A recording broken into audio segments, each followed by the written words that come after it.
Okay, hello everyone, and welcome to this week's new podcast episode. So today we have a special guest today, attorney Ken W. Good, and today we are going to be talking about how bad bill reforms are substantially affecting domestic violence survivors in this country.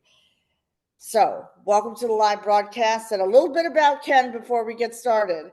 Okay, so Ken W. Good graduated from Hardin Simmons University in 1982 with a Bachelor of Arts degree. He received a Master of Education degree in 1986 from Tarleton State University, a part of the Texas A&M system. In 1989, he received his law degree from Texas Tech School of Law, where he was a member of the Texas Tech Law Review. Mr. Good has argued cases before the Supreme Court of Texas and the Texas Court of Criminal Appeals, along with numerous Court of Appeals, including the United States Court of Appeals for the Fifth Circuit.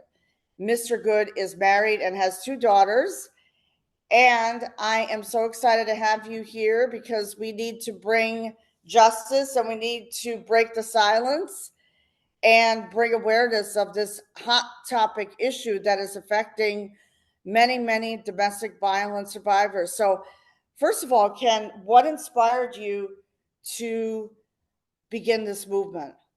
Well, thank you so much for having me. I was in Houston, Texas, and someone asked me to attend a hearing on a case called um, O'Donnell versus Harris County. It was one of the very first cases about that kind of launched this bad bail reform movement. And I attended the hearing and I listened to the judge, and I was shocked.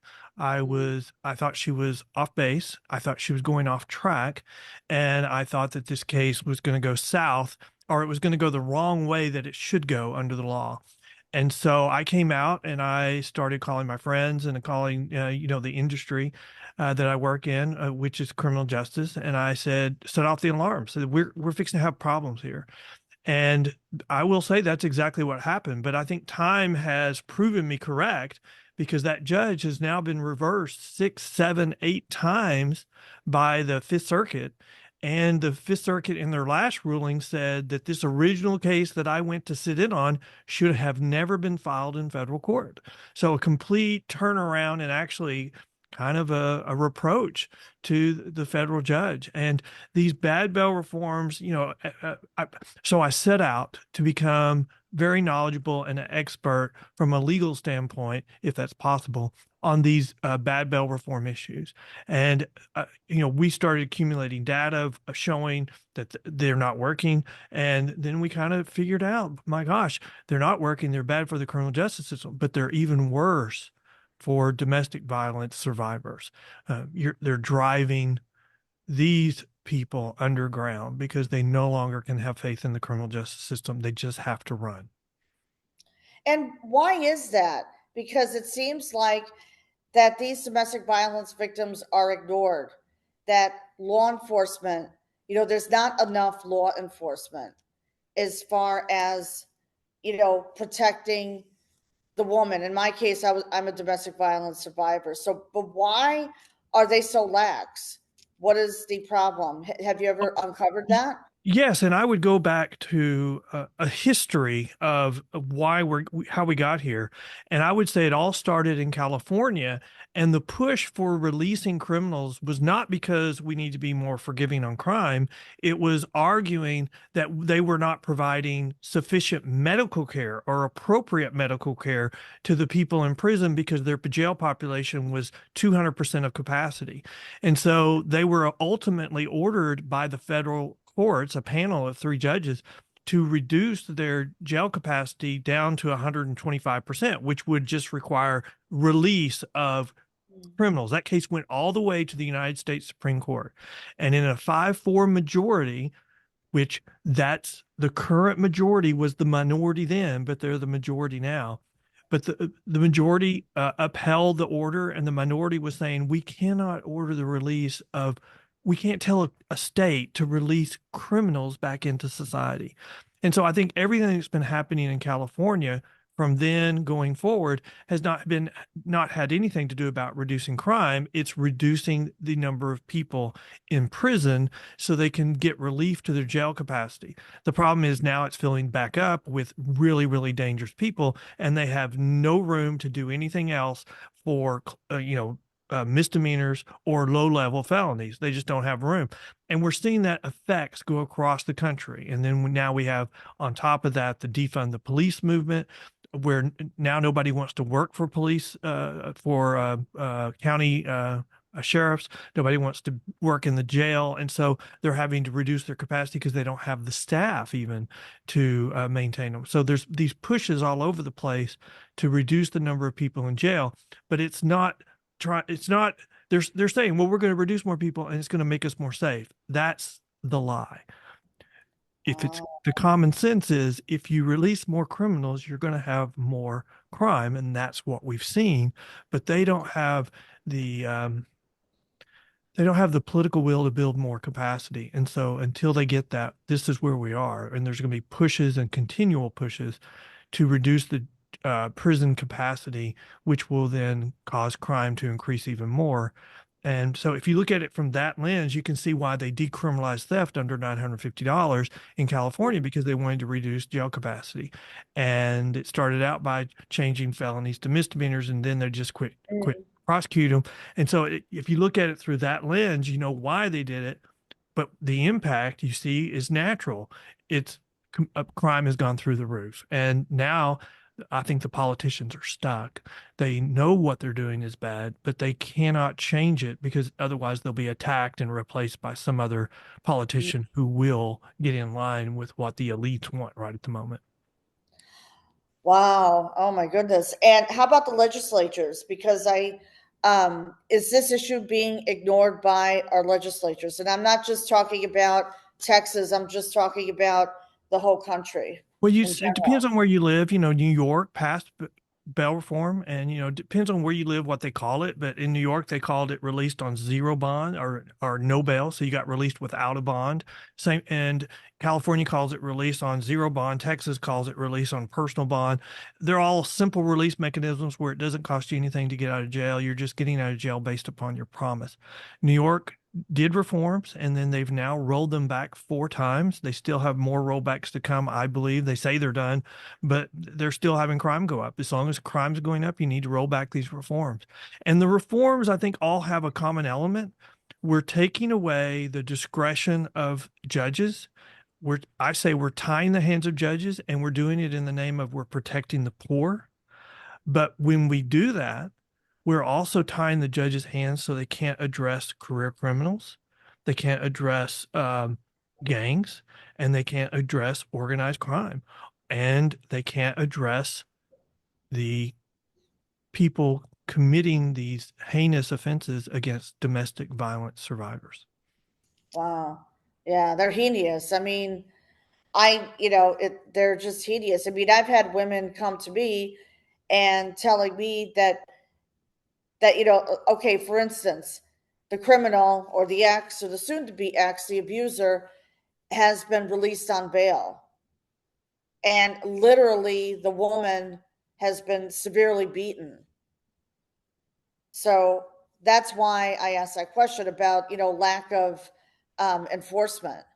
Well, we have different types of release. And so if they're released on these simple release mechanisms, and I have multiple examples where somebody was just simply released and they went back and killed somebody, killed their partner that didn't want to be with them anymore. But if they're released on a surety bond where they have to come up with money to post it, there's a cooling off period, and usually their family has to get involved. So that requires them to kind of think twice sometimes. So I think there's a level of protection that they for domestic violence survivors if they don't use simple release mechanisms. In Texas, somebody accused of domestic violence can be held without bail, but it's still a misdemeanor crime in Texas, so they're not held very often, and so it's very difficult to hold them. And because it's a misdemeanor, then all these bail reforms that have been pushed. We should just be concentrating on the violent offenses. I mean, but I think of Caitlin Guajardo out of Harris County in Houston, Texas, where her Okay. husband had been arrested, and then he was released on a personal bond, and then he got arrested short time after for beating his wife, and they gave him, so he was already out on bail, and he got arrested on new charges for beating his wife. He got another personal bond, released very quickly, and within hours, he killed her and stabbed her 30 something times in her stomach because she was pregnant. And he told the officers when he was arrested that if he was not going to raise this child, he did not want any other man to raise his child for him. And so he stabbed her 30 something times in her stomach.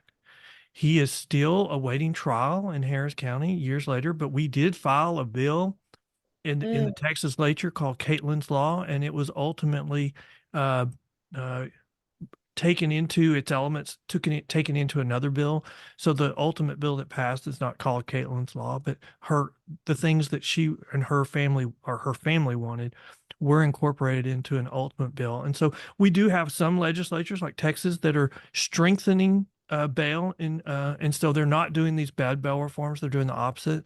And so Mhm. so you're seeing the people are coming in and saying this isn't working, we got to pull it back. You're seeing it all over the country. You've got Alaska that tried it and then rolled it back, and you've got other states that have tried it and rolled it back. California put it up for a referendum and it was voted down, but you still have LA County trying to ignore the voters and just uh, release people on zero bail, uh, even though the voters rejected it. And again, remember, in California, it doesn't have anything to do about crime. It has everything about reducing the prison population because they're so full. Oh my goodness. That poor woman who was stabbed 30 times. And see, Yeah. that would have been prevented if there were better law enforcement. Well, you know, the judge had the Mm. discretion to hold this person, but they didn't. They released him on a personal bond. If they had just set a high, since he was already out on bail, committed a new crime, they had every right to set a high bond. He probably would have stayed in jail for a few days, which would have let him cool off. But he was immediately Oh, released and went back. Her mom told me that she asked her to leave when he was arrested. Come stay with her. And she said, absolutely. no, he's already out on bail. He'll never be, they're not going to let him out. So I've got time. And that's probably the last thing she told her mom. How sad. That Hmm. is so sad.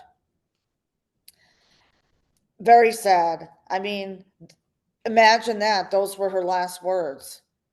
Well, and you know, we now are seeing data coming in from COVID because you know California tried this zero bail during COVID, and so there was a study released by the Yolo County District Attorney's Office that found if you release somebody and you compare the difference between somebody released on a surety bond where they have to put up money versus just being simply released on low level offenses, the people released on simple release have a 200% greater chance of committing a violent offense Mhm. in the next 18 months.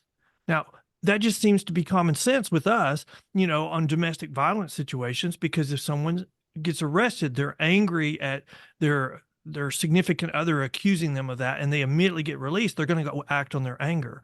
But if they have to have a little cooling off period or they get held for a while and they have to come up, our family has to come up with the resources for them to get released, maybe they will calm down. Sometimes they do, sometimes they don't. But the victim, has time then to decide, what do I do? I mean, domestic violence victims are already, before this bail reform, were questioning whether, you know, they could count on law enforcement because they're told, oh, well, you need a protective order. Well, if they're hot and mad, they don't have any problem violating a protective order. That then the next thing is they violate a protective order by killing the person. So they already have questions, but these changes that we're seeing has completely altered the landscape. We, you know, domestic violence survivors no longer are even taking the time to call law enforcement. They're just running. They need to run and hide.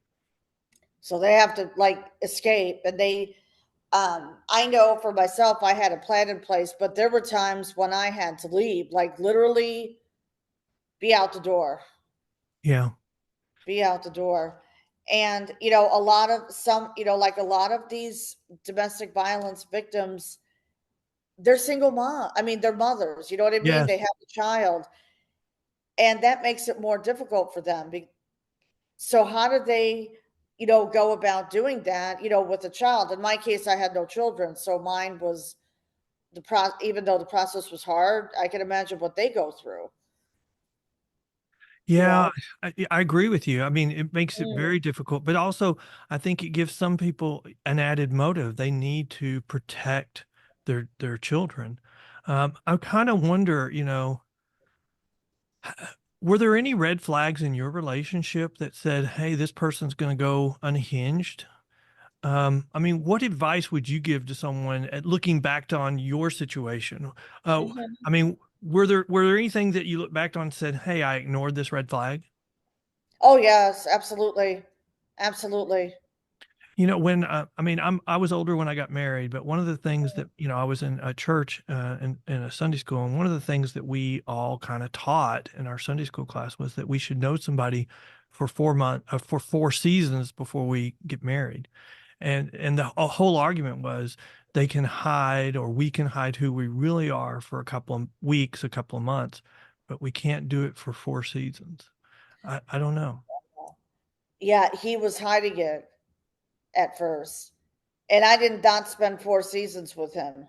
Hmm. So it was, like a couple of seasons, and um, unfortunately, I was physically struck Hmm. and in the hospital. But guess what? It took me another 7 years. You know why? Because like women, like myself, I felt ashamed to break the Sure. silence at that time and tell the authorities because I thought the authorities wouldn't do anything.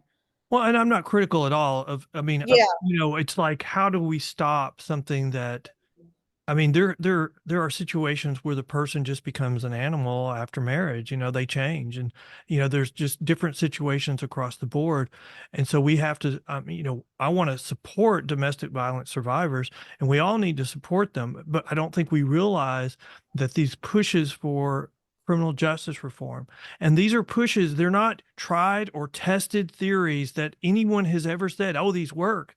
These are things that were just given a okay, let's try this because the other side has a lot of money and a lot of people pushing for it, and so let's try it. And it's failed everywhere. But right now in Harris County, the DA's race is a moderate Democrat in the primary versus a very left-leaning Democrat.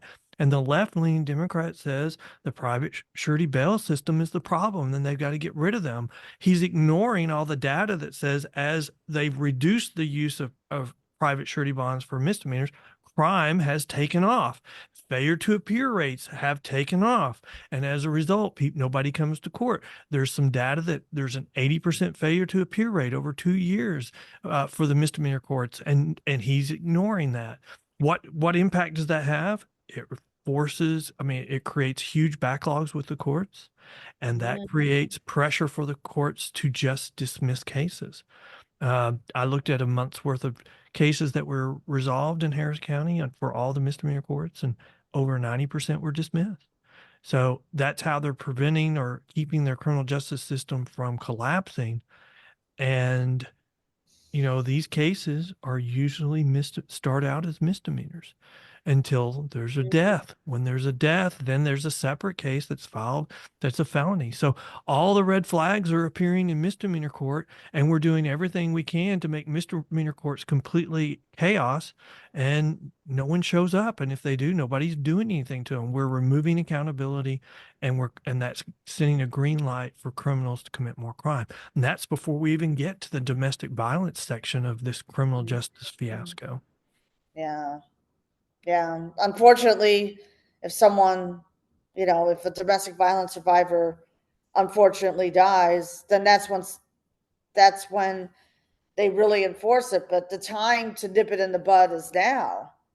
Meaning, Absolutely. I mean, yeah. but then it becomes a violent felony, and so they say they're concentrating on violent felonies. But Oh, my really? all the misdemeanor people today are in training for tomorrow's felons. That we're putting them in a really bad situation. We're making their situation worse. Can you imagine if we got just a third of the domestic violence accusers to calm down and not take the next step to really harm somebody. I mean, a third, that would be, we would be wanting to give an award to whoever came up with whatever program that they're doing to Right. to do that. And we're doing the opposite. We're increasing it by at least a third, probably even more, because now we have underreporting. We have jurisdictions saying, "Oh, crime's going down," and you Mhm. could even say in the domestic violence area, since people are just running, they're not reporting because they have no faith. They would be saying, "Well, crime's going down on domestic violence. Look at the statistics." And I'm like, no, no, no. If you want a true measure of how crime is going right now in the United States, Mhm. you only have to look at car thefts, because car thefts, insurance companies still require a police report before they will pay off that claim. And Wow. car thefts are going up by 30% or 20 something percent annually. And so, as a metric of how crime is going up in our urban areas, it's going up quickly, it's going up dramatically, and people are trying to hide it. And it's having those ramifications across the spectrum, especially on domestic violence survivors. Jeez. I never, this is, I'm so glad that you're here breaking the silence and talking about this because this is so important and there needs to be reform. So let's talk about that throughout the nation because I know that I think that you had mentioned here reform efforts have gained momentum in recent years despite increasing pushback. So can you elaborate on that for us, Well, please? sure. I think that, I mean, in our urban areas, we still have pushes for reform, even though the data is showing that it's not working. And you've got other areas pulling back. You've got even in the left leaning urban areas, you're seeing signs that it's gone too far. In Oakland, the NAACP in Oakland chapter has requested or demanded of their local officials a state of emergency on crime, saying crime has just gotten too bad. And recently, the California governor sent additional California Highway Patrol officers to Oakland to address crime. So they just brought in more officers because nobody wants to work for Oakland right now because they went through that defund the police movement. Oh, They have yes, all yes. these, They even tried that up here in Saratoga during yes. COVID to And defund the so, police system. I'm like, what? but No. bringing more officers came, and it had an impact because they had a lot more arrests. And so when you have arrests and you hold people accountable, that changes the mindset. I like to look at the best example of what to do is a case called Sanchez versus Alabama. It Okay. it had to live under one of these preliminary injunctions, ordering them just to do simple release for 3 or 4 years. And then it went up on appeal and they won. And so I talked to the sheriff and I asked him, so what happened after y'all won? He said, we were able to re-implement a system of accountability. And if you didn't Mhm. come to court, there were consequences for it. And he said it took us 6 months to change the mindset of criminals, and Mhm. crime went down. We have to Wow. get away from these theories, which are not taught in any textbook on criminology, and there's nothing that says they work. All we're being told is this is what we should do out of fairness. We need to get away from all the rhetoric, all the politics, and we need to go back to what we know works. And if that causes more arrests than what we have capacity for, then we have to build additional prisons or capacity until crime starts going down. We're repeating the cycle that we had in the 60s. In the 60s, we felt safe. We were Mm. more forgiving on our crimes. Mm. We released more people from jail. Crime went up. And then we had a strong debate and a fight over how to get control over it. The left, one side of the electorate fought it tooth and nail, and it ended up having a backlash. Reagan came in with the fight on crime, with a strong crime Mm. bill. And in the 80s, we built additional prisons and we started feeling safe again. What we're going through right now is just like we went through in the 60s. We felt safe, we felt more forgiving, and now we're reaping the consequences of it. I agree with you. We are reaping the consequences of it. Mhm. We definitely are, because I'm very passionate about helping domestic violence survivors, especially finding resources. So, are there any resources that you provide for domestic violence survivors? And I understand that you have a website and a blog. So, let's talk about it. Well, if you want to find out more information about what we do and the stories that we highlight, you can go to our website, pbtx.com. We have a blog there where we highlight important stories across the country. But we also have our own podcast, which is focusing on criminal justice issues. It's called thebellpost.com. There is a link to it on our website, but you can also just go to thebellpost.com.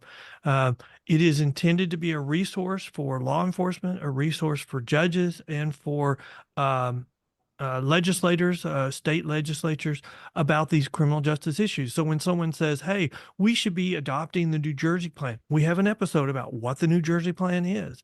And Oh, so thank you. that is what we want. We want to accumulate data and we want to be a place to go to educate people on what these issues are. And before we were having our podcast, before we started releasing data, I started writing articles on these things, nobody was telling the truth. I mean, nobody was giving out uh, that um, that when you try these simple release mechanisms in misdemeanor court in California, they have an 80% failure to appear rate, and nobody's going to arrest them when they don't come. Nobody was saying that in Harris County, when they're doing this right now on misdemeanors, that the police officers union looked at 1 week's data and found they had a 75% failure to appear rate. And then a group downloaded 2 years worth of data from the clerk's office using the same formulas and found an average of an 80% failure to appear rate over 2 years. And so, what did the courts do in response to that data?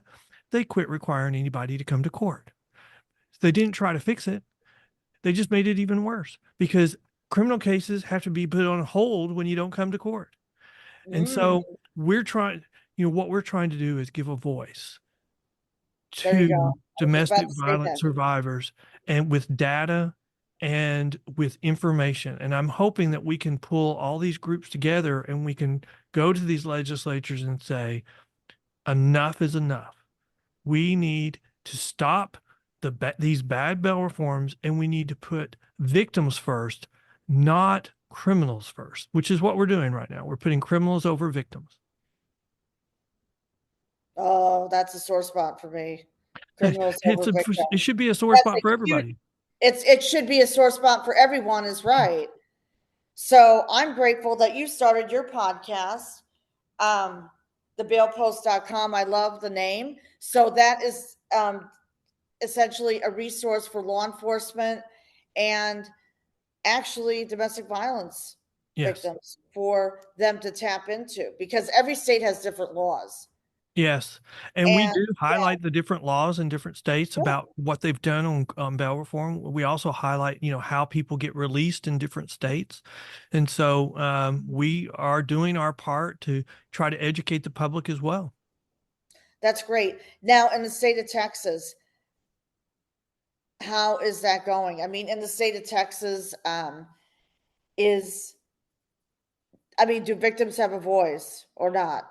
Well, 2 sessions ago, Texas passed SB 6, which was their major bail reform bill, but it was not bad bail reform. It was good bail reform because it limited the use of these free bonds for certain offenses, Mm, and also said if you're out on bail and you get rearrested, then only if it's both felonies, then only the judge of the first court can set bail for the second. So they strengthened the bail system. But the problem that we have is there was a cleanup bill in this last session, SB 1318, something like that, and it did not pass, and it was because of politics. There was the chairman of the Criminal Justice Committee in the House, didn't let it go through till the very last minute, but he wanted to make changes to it. And one of the changes was he wanted a presumption of a misdemeanor for all misdemeanors. So, I mean, a presumption of a personal bond for all misdemeanors, which would include domestic violence survivors, accusers. And so that was not supported by the original author, and the bill it ended up not passing. So we still have some cleanup to do, and I think that will happen in the next session. We were hoping it would happen in some special sessions, but it seems like the governor and the House and the Senate are fighting, and the governor's pushing for vouchers to be used in Texas, and there's a big fight against that, and so now the governor's supporting people who helped him and opponents in primaries, which are a week and a half away, and so we just have all this infighting going on with the Republicans right now that we need to get past. Some Right. people are worried that that might push the state more to the left, but I don't think so. I think the ultimate result will be that um, those people will probably be reelected, and then there will be a stalemate because there'll be continued infighting between the Republicans. See, and that's what bothers me because this issue, I'm glad that we're breaking the silence and bringing awareness of this because this particular issue is shoved under the carpet. No one, you don't hear anyone talking about it. I don't hear You know anything. what we always have our best result when we have a day at the Capitol. And Ah, so there you we go. bring in a lot of people. And so we need some domestic violence survivor days at the Capitol where I people like come that. in I would be there. I would be and there. go around and meet with legislators and say, this is what you're doing to us. This is what, and if we could, if we could concentrate on the people that are opposing these reforms and tell them the impact of what they're doing, I think that would be immensely helpful. That would that would be immensely helpful is right. People like myself, people, women to go actually go there. We actually have an organization here in New York. Um, so, but they're always pushing. They're always at the, I'm not there, but, this organization, they're always at the Capitol pushing because we have a voice. Absolutely. We need a voice. We need a loud voice. We need a Mm, voice as big and as loud as the old voice of Mothers Against Drunk Driving. They've kind of gone quiet now, but we need a voice as loud as that voice used to be. well, let's work on that, ladies. Let's work on that, Absolutely. ladies. Absolutely. And we need to be Right. able to have a rallying call. We need to have a call to action by whatever this group is called, just the domestic violence survivors. Call to action and go wherever we are needed to get the word out that what they're doing is making it where domestic violence survivors are not even, I mean, they're not even members of the of society anymore. They have to run and hide for their own safety. Yeah, that's a We have to shame. stop that. And we need to stop, and we have to stop that. It even for me, I had to escape and I had to leave the house. I Mhm. was the one who had to leave. So when the police came because he did something, um, which wasn't necessarily physical, but emotional, which is just as bad, and he was threatening, I was the one who had to leave. Mhm. Yeah. Well, it's really, these are really bad situations because my experience as an attorney for over 30 years, and thank you for Okay. highlighting how old I am because I'm just ancient. But, you know, what I've seen at courthouses and at the Court of Appeals is all of the shootings are family related. They're not crime related. So, Mm, I live in Smith County and we had a shooting at the courthouse. It was a family law case. And in Fort Worth, years and years ago, we had a case go up to the Court of Appeals for argument. And someone brought a gun and started and shooting at the three judges on the panel hearing the case. That was a family law case. So, you know, what? violence at the courthouses are usually family law related. It's kind of Mm, scary. that is scary. I mean, imagine being in court, and then all of a sudden, Yeah. uh, that's scary. That's scary. Fortunately, that did not happen to me. So I'm grateful that I was able to eventually make a plan, hire an attorney, and escape domestic violence. And I moved to upstate New York. So I'm glad that I was able to escape. And that's it. It's just I was actually talking to, oh, I wanted to bring this up. I was talking to a woman last night. I went out to dinner, and this woman, she escaped domestic violence. Her ex is, like he's Hmm. narcissistic. And something happened in Florida, which was so repulsive that unfortunately her daughter was there to witness it. And her daughter had to leave. Hmm. And the daughter, okay, so let's talk about this for a second. Maybe you could shed some light. So the daughter doesn't want to see the father again. And now the father is dating a girl that is basically her age. So like 25 years apart, I would say. When I Mhm. looked, and she showed me the photo too. And I just found that so repulsive. Like, Yeah, I think okay, I think these situations, mm, one of the things we probably should talk about, does that make it impossible to trust again someone in a mm, relationship? I think it may make it almost impossible to trust someone again. But there was a girl, and I can't remember her name, but she was kidnapped and she was held by this person. And when she was finally found, her mom gave her this advice: do not let this person destroy the beauty within you. oh, I And love the that. best thing you can do is go on and live a happy life, because that will hurt them more than anything. And I think, I mean, it's easy to say, but it's hard to do, because I know I'm the worst about, I give trust willingly, but if you destroy my trust, I don't Mm, know if you can regain it. And so if I was a domestic violence survivor, it would be very, very hard for me to find the ability to trust someone again to start over. But I would encourage, in the right situation, maybe, I mean, the reason why Alcoholics Anonymous, AA, works so well is it has at its heart that there is a supreme being. And so the whole program is built around that. Doesn't um, propose any religion, but there is this concept of a supreme being.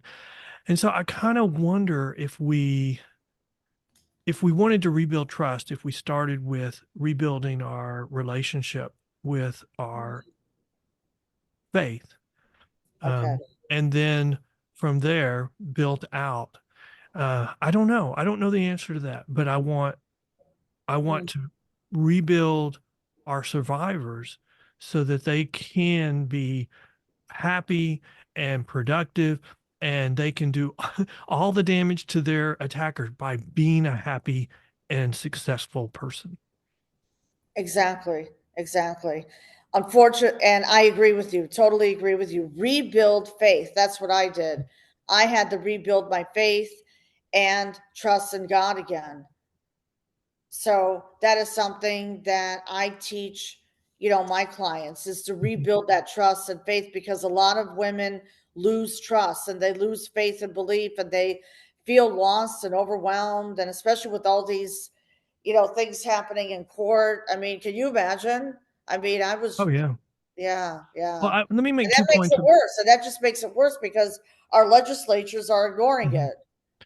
Well, I want to make 2 points about that. The first one is, someone taught me, or someone told me one time, that we can just teach morality. We don't have to teach faith. We just have to teach morality. But I was watching a film, and it made the point that when you teach morality without attributing it to faith, you're just teaching your opinion. And they can come back and say, it's just your opinion. If I don't agree with it, then I don't have to do it. And that kind of had an impact on me. If we don't attribute morality to faith, then it may be just our opinion. And it's more than an opinion. And so maybe we need to attribute it to faith. And the second thing that I would say about the faith is, I'm not coming from an experience where I haven't been touched. I have a grandfather who was the anchor in our family, and he had he got sick, and he got sick for like the third time, and so he decided he didn't wasn't going to fight it, and so he committed suicide. And at the time he committed suicide, I did not even know what my faith believed about suicide. I had to call my pastor to find out, do we believe he does not go to heaven, that this is an unpardonable sin? And, my faith taught that it was a sin, but the only unpardonable sin was the sin of non-belief. But, and so as a result of that, when I go through something really bad, I lean on my faith. I don't turn my back. I have a daughter who's when she was 5, had a bone marrow transplant. And a lot of people were saying, how can you, I mean, why aren't you blaming God? And I'm like, are you kidding me? If I did not have my faith in God, I would never be able to get through this situation. And she's now a freshman in college, doing well. That's amazing. That's amazing. I'm very happy to hear that. Very happy to hear that. I want to talk about the billpost.com podcast. Hmm. So, okay, you started that, I believe you told me 3 years ago. Yes, ma'am. Okay, so what inspired you to start the podcast, and tell us about the podcast so our listeners can go listen to your podcast. Well, I think so. Our episodes kind of fall into, I would say, one of three categories. One is teaching about something, a concept like what's the New Jersey plan, or what is the bill that's being proposed? What is this concept? If we're going to amend the Constitution, what's the impact of it? And so one is instructive. Another part of it is to build relationships. So we do episodes with judges explaining about how they set bail, with sheriffs talking about the jail population. So I did an episode with the sheriff of Tarrant County, and he said 80% of the people in his jail share three things. One, they have no education. Two, they have no father in their life. And three, they have some outside influence, such as drugs, gangs, or mental health issues. And so then our third part is where we highlight studies, or we accumulate data and we release that data. So there, Mm. the narrative is that the number one reason why people languish in jail is because they're poor. And we need to do all these changes to protect the poor. Well, there's a study on that. It's been released in Florida, and I talked to the guy that released it. And the number one reason he found that people languish in jail is their criminal history, not because they're poor. And so when you start looking at those types of things, and nobody else is highlighting them, I mean, nobody is highlighting that, these simple bail release mechanisms, or just simple release mechanisms in California, are causing an 80% failure to appear rate. Nobody was highlighting in Harris County that 75% failure to appear rate in the misdemeanor courts. And nobody was highlighting that there's this website, harriscountycourtwatch.com, that says for 2 years, on average, it's an 80% failure to appear rate. And then nobody's highlighting this study from California where it says a simple release over a release on a surety bond increases the chance of a violent offense in the next 18 months by 200%. And so this is all valid data, and it needs to be held somewhere in some library so that when we have people pushing. So like Harris County in Texas is driving bail policy, but everybody in Texas knows it's terrible. But we Yeah. have people in Harris County going to other states saying Harris County is the gold standard and they should start doing that as well. Well, Wow. nobody was accumulating that data to tell these people that they were lying. And then we also highlight important cases. Like, when this bail reform movement started, they Mm. said, well, bail's unconstitutional, so it's going to change. So we might as well adopt these changes. Well, that's been held. That argument's been rejected. And then, I mean, here's the best example I have for why we do the bail post. There's this group, and it's called Civil Rights Corps. They're the ones that file these lawsuits across the country. Uh, And they were quoted in the Dallas Morning News in the last month. And they said every trial court that has looked at a case that we have filed has found that bail was unconstitutional. Well, what they left out is every court of appeals has reversed those trial courts, and they are batting zero, 0 out of 5 cases going to the U.S. Supreme Court. So they've lost everything. And the problem is they keep making the same arguments, even though they've been rejected by the courts of appeals, and they keep making them and ignoring the courts of appeals like the courts of appeals never ruled. And so I think it's getting to the point where they need to start being sanctioned. The reason why they're doing all that is because they're raising millions and millions and millions of dollars from donors to make those arguments. They're not. Imagine if they'd have spent that kind of money helping domestic violence survivors. I mean, they would actually have some exactly. good. Our money is being wasted, essentially. I believe Absolutely, so. absolutely. And I think it's the most not recent money, case was actually. just denied by the U.S. Supreme Court Tuesday of this week. So, I mean, they're batting 0 out of 5 cases. I mean, they have a 1-on-1. They've been reversed every time. Why is that? Why are they Because they're reversed? wrong. They're absolutely wrong in their arguments. They're arguing that bail is unconstitutional, and it's been held constitutional twice. They're arguing procedural. Well, I mean, we could go on and on about the semantic, I mean, the minutia of what they're arguing, but they're arguing procedural due process violations, but they want substantive remedies. So they want, oh, it's violating procedures. Well, if Mm, it has a procedural problem, procedure is your remedy. But they're saying, well, no, no, no, the remedy is to get rid of bail. No, so if you're arguing that the problem is you don't have an opportunity to ask for a bail reduction, then your remedy is a hearing to ask for a bail reduction. Well, they're not arguing for that. They're arguing that your remedy is you have an absolute right to release because you're poor. Well, if the judge can't hold you, period, they can't hold gangs, they can't hold mm. career criminals, they can't hold organized crime people, and they can't hold domestic violence assaultants, Got it. Got it. perpetrators. Perpetrators, right, Yeah. exactly. Well, I'm so glad that you came on my show today to bring awareness and talk about how bad the bail reforms are. And they've unfortunately have had a substantial effect on domestic violence survivors. And they are being ignored by our legislatures. Well, I So, think we're starting to see it turn okay, from the mayors. The mayors are going to be the ones that are turn this because they're I seeing love how it. it's impacting their tax revenue because commercial I was just buildings going to are say that. going down. They're going so far down in their valuations. Commercial buildings in San Francisco are selling for 30% or 50% of their value from 6 months ago. And San Francisco used to be like the city to travel to. Yeah. And yes. And now the Nancy Pelosi federal building told all the federal employees there work from home. It's not safe to come to work. And I have a friend who lives in, I don't know where he is now, but he lives in San Francisco and he actually works from home. Hmm. Yeah, we're all like working remote now. Yeah. It's Well, and they you want to know, say, oh, the whole reason why these buildings are going down in value is because of COVID and because of people are working remotely. No, it's because of crime. You've got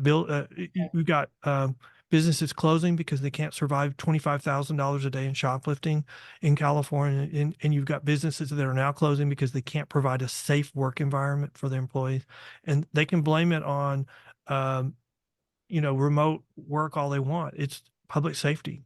If you can't I provide a agree with safe you. place, then you're going to lose your city. I agree with you. I totally agree with you. And that's important. Public safety is number one priority for any, like any employee. That is, or even someone like myself who owns I have a coaching business and podcast. For me, safety for me is working from home Hmm. because I know what goes on out there. Yeah. It's not pleasant.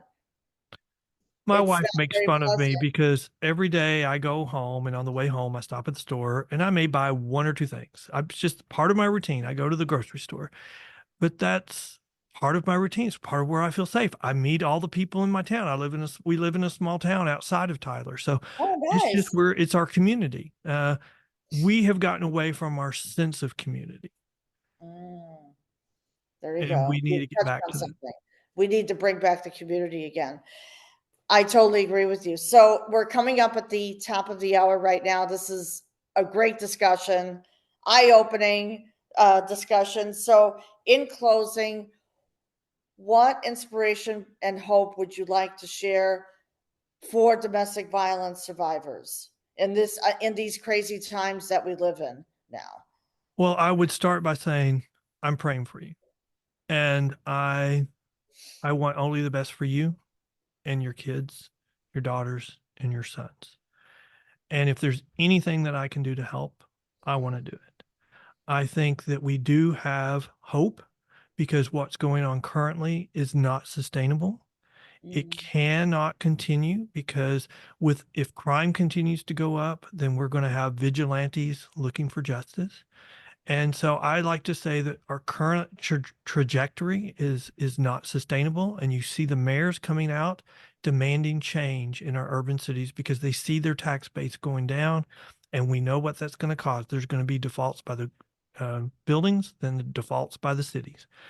And you already see a division arising where people are moving from areas where there's no public safety to areas where there are. And that's not sustainable. And so there will be a change. It's coming. And so there is help coming on the way. In the meantime, do what you have to do to protect yourself. And then when you have opportunities to raise your voice and say, this is what I went through, please don't make anyone else go through this. Help domestic violence survivors. Call me to come with you, and I will stand by your side. And thank you so much for providing your amazing words of wisdom and inspiration and hope, Ken. And I'm so glad that you were a guest on my podcast, to break the silence and for us, for women, to amplify their voices, because we do have a voice and there's power in our voice. So I want to say thank you, Ken, for being a special guest on my podcast, Let's Break the Silence with Angeline. This podcast episode will be live on my YouTube channel, which is Let's Break the Silence with Angeline, on Wednesday morning, this Wednesday at 8 a.m. Eastern Time, and also on my Spotify, which is Let's Break the Silence with Angeline. Please reach out to Ken at pbtx.com, and also resources, the bailpost.com, which is, from what I understand, it's the top 10, I think one of the top 10 podcasts for criminal justice Yes. in the country. And congratulations. Congratulations on that. Very, very, this is good that we're bringing awareness and breaking the silence. And please reach out to Ken for support, ladies. Okay. So I'm going to end the broadcast right now. And Ken, please stay with me in the green room. Have a wonderful day, everyone, and have a good one. See you Bye. soon.